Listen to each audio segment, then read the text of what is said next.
San Pedro Apostol, bato ng pananampalataya, sa iyong mga kamay susi ng langit ay pinagkatiwala.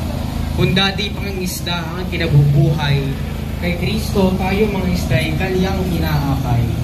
Ngunit noong gabing si Jesus ay tinanggi, habang ang manok ay tumilaok, puso mo'y nagdalamhati. Sa muling pagkabuhay ni Jesus, ikaw ay tinanggap, binigyan ng lakas upang magturo at maglingkod sa kanya ng tapat. O San Pedro, bato ng Iglesia Katolika, tulungan mo kaming sa kanya'y maging kasiyasiya. Bilang susi ng pananampalataya, ituro sa amin ang landas ng liwanag, nang kami maging matibay na mga bato ng kanyang iglesyang itinatag. Amen.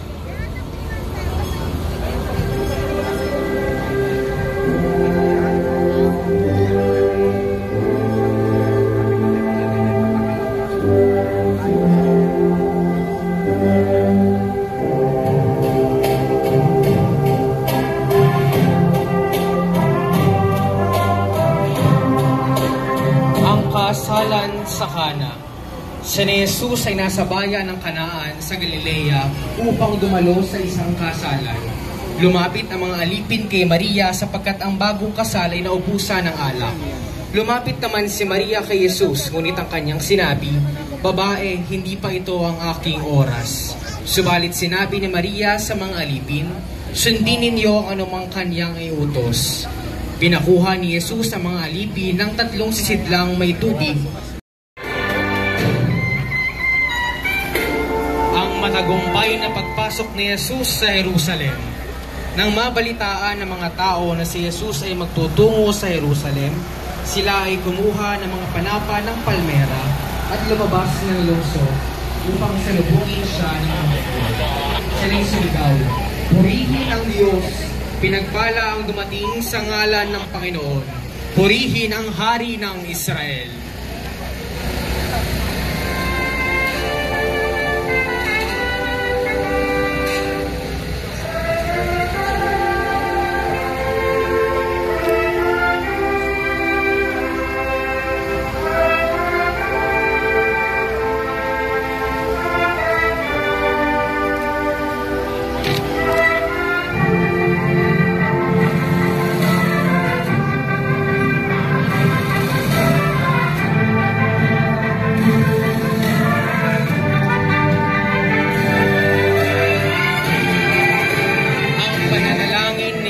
Sa halamanan ng Getsemani. Nagtungo si Jesus sa bundok ng Olibo upang manalangin kasama sina Pedro, Juan at Santiago. Sa kanyang pananalangin ay kanyang sinabi, "Ama, kung loloobin mo, ilayo mo sa akin ang saro ng paghihirap na ito. Ngunit huwag ang aking kalooban ang masunod, kundi ang sa iyo." Nagpakita sa kanya ang isang anghel at pinalakas ang kanyang loob. Dala ng matinding hinagpis, pumatak sa lupa ang kanyang pawis na animoy patak ng mga dugo.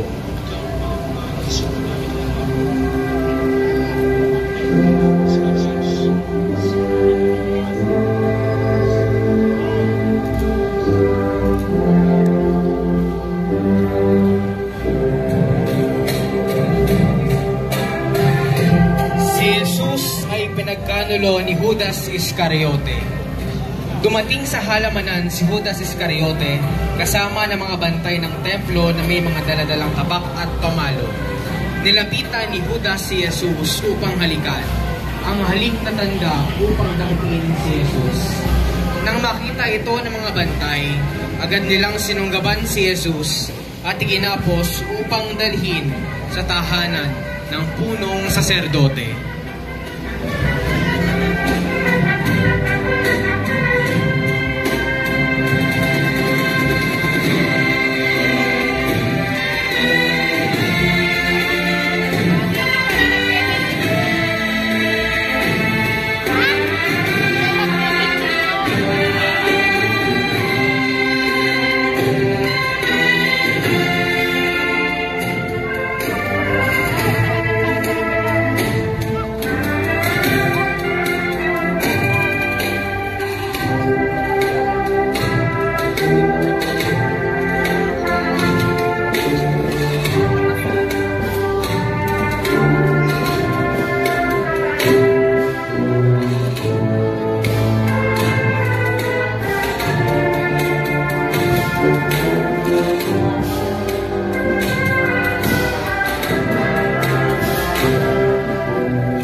pagtatatuan ni Pedro kay Jesus.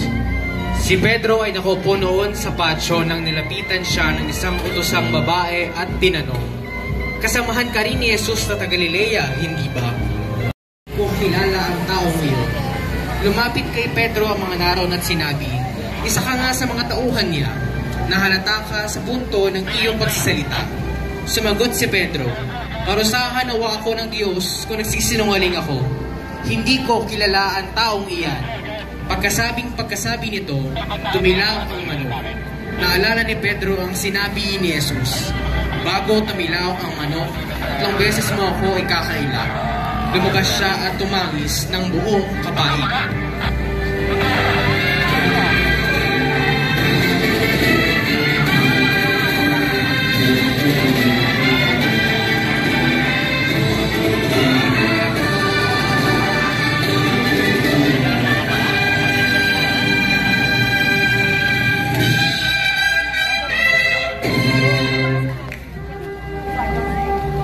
Si Jesus sa harapan ni Pilato.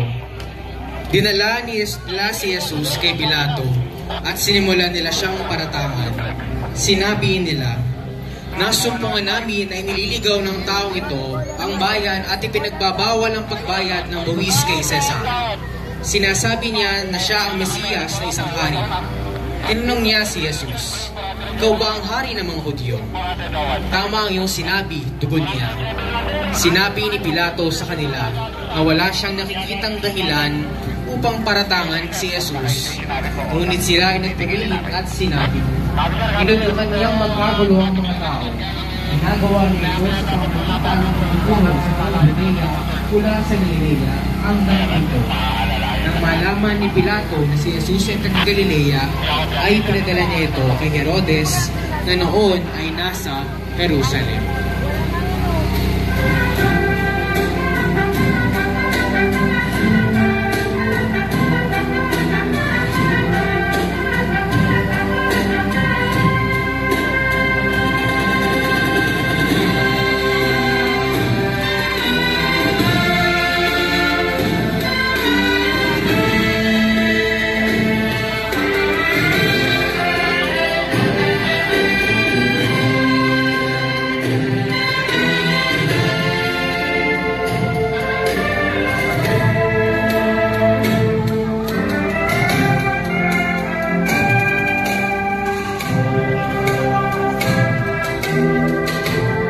Paghampas kay Jesus sa haliging bato. Sa pagnanais ni Poncio Pilato na palayain si Jesus, ay minsan pa siya nagsabi sa mga tao. Ngunit patuloy sila sa pagsigaw ng mga katagang, "Ipako siya sa krus."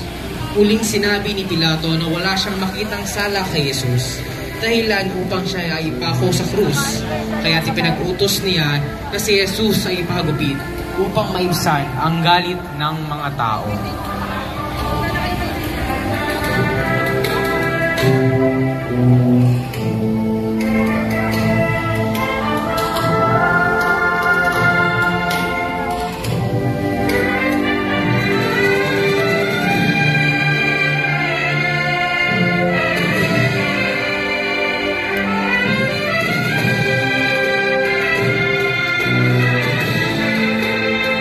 Senyor desmayado. Sa walang tigil na paghugupit ng mga sundalo kay Jesus ay nawalan siya ng malay tao. Si Jesucristong natagtad ng sugat ang katawan ay patuloy pa rin hinahampas na halos kanyang ikamatay, sapagkat siya'y hindi pinakitaan ng kahit anong habag ng mga sundalo.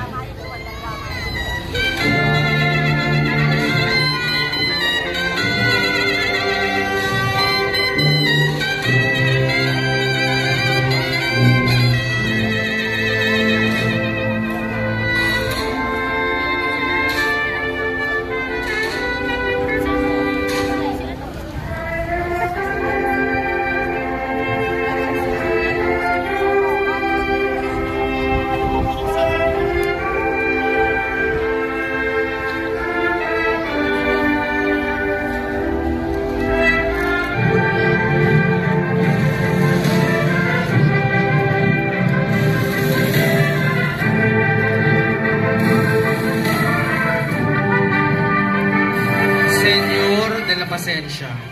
Matapos sagupitin, nagkatipon ang buong batalyon sa paligid ni Jesus. Siya'y hinubaran nila at sinuotan ng isang balabal na matingkad na pula. Kumuha sila ng matitinik na baging, ginawa itong korona at ipinutong sa kanya. Pagkatapos, pinahawak sa kanyang kanang kamay ang isang tangkay ng tambo. Siya'y niluhod-luhuran nila at kinutiya ng ganito, "Mabuhay ang hari ng mga Hudyo." Siya'y pinagdura-duraan pa nila. Kinuha nila ang tambo at ito'y hinampas sa kaniyang ulo.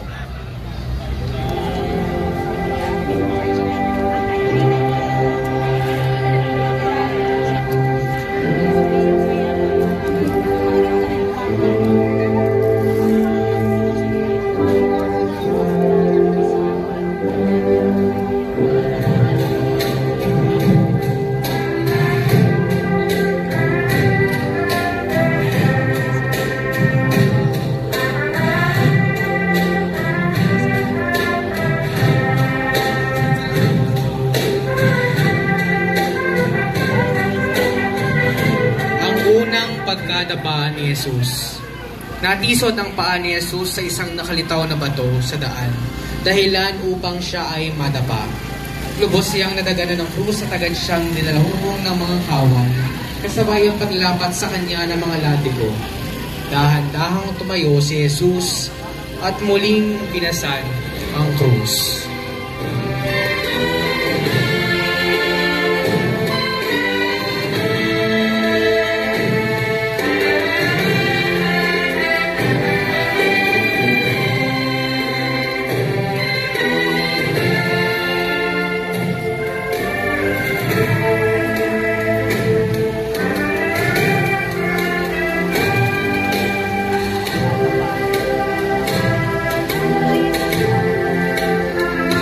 Ikalawang pagkadapa ni Jesus. Si Jesus ay nasubasob sa daan habang patungong Kalbaryo. Upang siya ay madaling makatayo, hinatak ng mga kawal ang lubid na nakatali sa kanyang katawan, dahilan upang makaladkad ng malayo si Kristo. Ang kanyang mga tuhod ay nagasgasan dahil sa pagkakakaladkad, ngunit muli siyang tumayo at muling pinasan ang krus patungong Kalbaryo.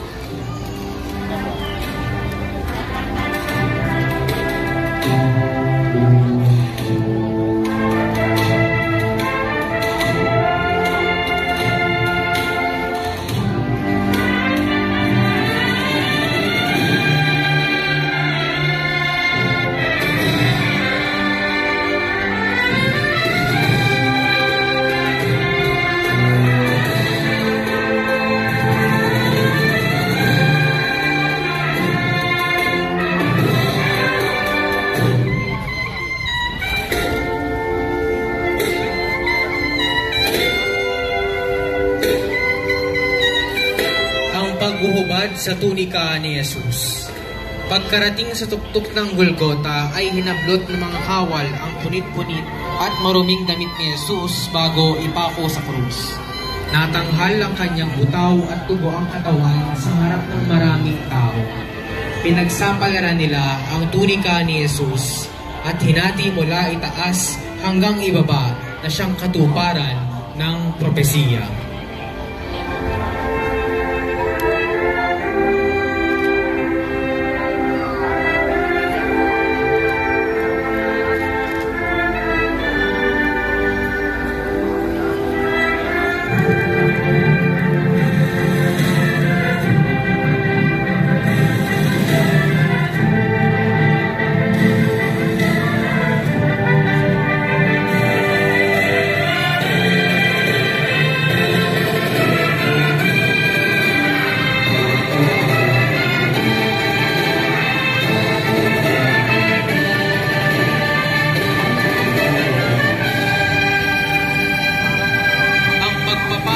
Sa krus.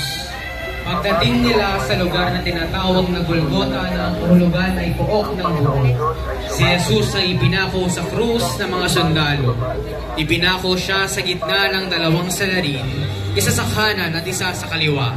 Sa sandaling iyon ay nagsimula ang mabigat na paghihirap ni Jesus habang siya'y nakabuyabay sa krus, ang kordero ng Diyos. Inialay para sa kaligtasan ng sanlibutan.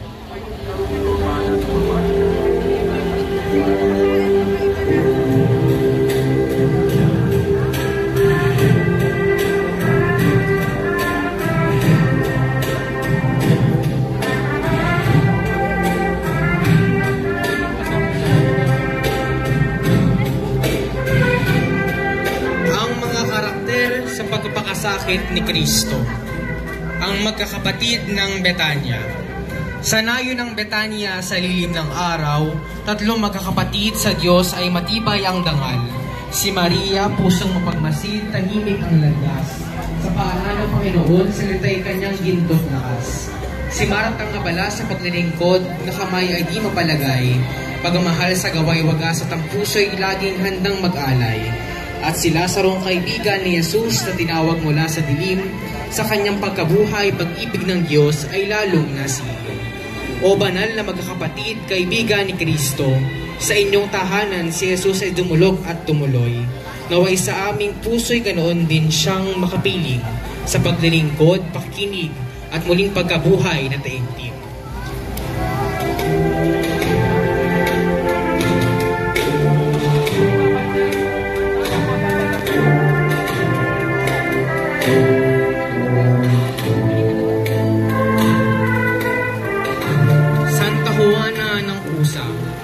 Si Juana ay babaeng may pusong banaag, asawa ni Kusa na sa palasyo'y tanyag. Ngunit sa halip na yaman ang piliin, si Jesus na Mesiyas, piniling sundin. Pinagaling ni Kristo sa karamdaman, kaya't buong loob siyang tinulungan. Sa aral ni Jesus, siya'y naging tapat, naglingkod, nagbigay ng ari-ariang minarapat. O Juana, babaeng may pusong dalisay, turuan mo kaming magmahal ng tunay. Sa hirap o ginhawa kami gabayan, upang si Kristo'y aming tunay na mapaglingkuran. Amen.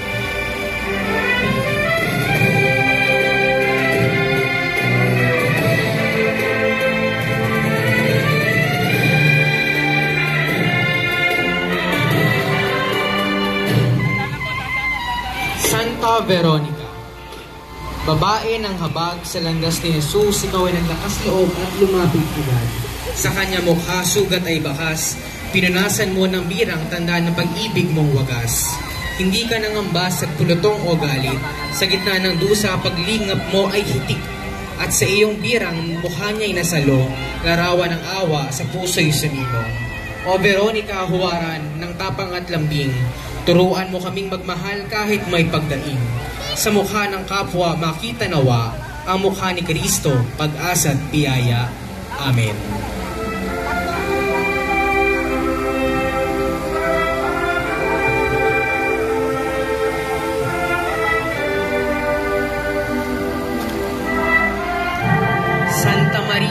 Magdalena. Maria Magdalena, babaeng hinango, mula sa dilim ng 7 demonyong lilo. Pinagaling ni Jesus, puso may binago. Sa kanya'y naglingkod, sumunod kang totoo. Sa krus, ikaw ay nanatiling tapat, habang ang iba'y nagkubi sa takot at hirap. At sa araw ng muling pagkabuhay, ikaw ang nakakita sa liwanag ng buhay. O Santa Maria, saksi ng pagkabuhay, turuan mo kaming magtiwala ng lubos at wagas ang alay. Sa tuwa't lungkot, sa dilim at liwanag, huwag kaming bibitiw sa pag-ibig mong tapat. Amen.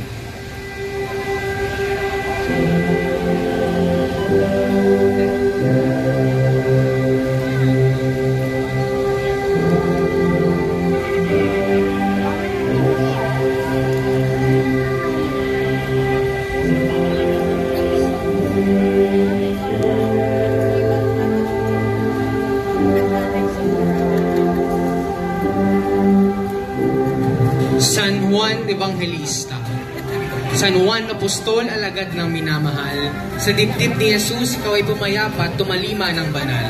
Mula sa halamanan, magpahanggang sa krus, kasama ni Maria sa pagtanaw kay Jesus. Sa krus, tinanggap mo ang mahal na ina, at tinanggap ka rin bilang tunay na anak niya.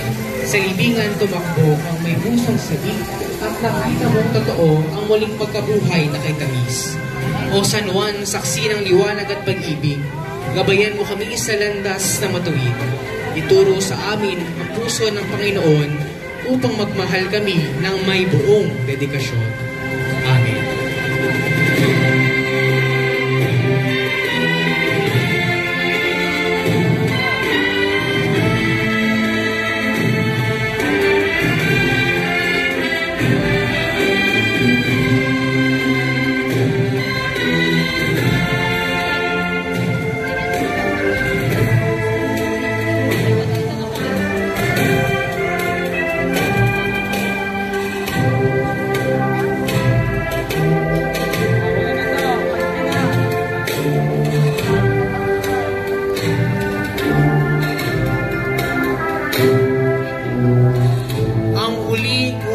pinakadakila sa prosesyon, Mater Dolorosa.